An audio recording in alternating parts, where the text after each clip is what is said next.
شب قدر میں سب کی بخشش ہوتی ہے، 4 کی نہیں۔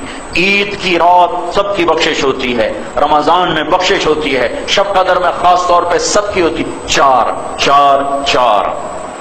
مدمن خمر، شراب کا عادی، شراب پینے والا نہیں بخشا جاتا۔ عاق والدیہ، ماں باپ کا نافرمان نہیں بخشا جاتا۔ قاطع رحم، رشتہ داروں سے لڑنے والا، رشتہ داروں سے بدتمیزی کرنے والا، رشتے توڑنے والا، بائیکاٹ کرنے والا اور سلوک برا کرنے والا، اس سے بول باندھ، اس سے بول چال باندھ، اس سے لڑائی، اس سے لڑائی، ادھر نہیں جانا، ادھر نہیں جانا، اتھے نہیں بڑھنا، اتھے نہیں بڑھنا، سگے بھائیوں سے لڑائی، بہنوں سے لڑائی۔ چوتھا مشاحن، کینہ پالنے والا۔ کینہ کسے کہتے ہیں؟ بغض، نفرت۔ کینہ نفرت کے ساتھ نقصان پہنچانے کے منصوبے، اس کو کہتے ہیں کینہ۔ مشاحن، بھائیو یہ آواز اس ٹی وی کے ذریعے دور تک اللہ تعالیٰ پہنچا رہا ہے۔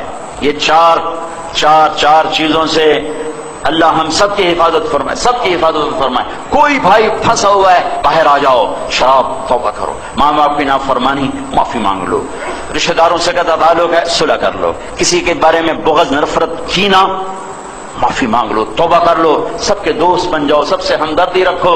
افشوا السلام بینکم، سلام پھیلاؤ، سلام پھیلاؤ۔ 17 سال کمانے کو پڑا ہے، مال بنانے کے لیے 11 مہینے ہے، 12واں آؤ بھائی آخرت بنائیں، آؤ بھائی آخرت بنائیں۔ اور رمضان شروع ہونے سے پہلے 4 کام بڑے خطرناک ہیں، اگر کوئی کر رہا ہے تو توبہ کر لے، ورنہ رمضان کی رحمت میں سے ایک ذرہ نصیب نہیں ہوگا۔ شب قدر بڑی قیمتی رات ہے، لیلۃ القدر 5 راتوں میں ایک۔ پاکستان میں صرف 27 کو شب قدر منائی جاتی ہے، یہ غلط ہے۔ یہ 21 بھی ہو سکتی ہے، یہ 23 بھی ہو سکتی ہے، 25 بھی، 27 بھی، 29 بھی۔ 5 اب تو چھوٹی راتیں ہیں، 5 راتیں جاگ لو، ایک ضرور شب قدر ہے، ایک ضرور شب قدر ہے، اور 80 سال کی عبادت سے بہتر ہے۔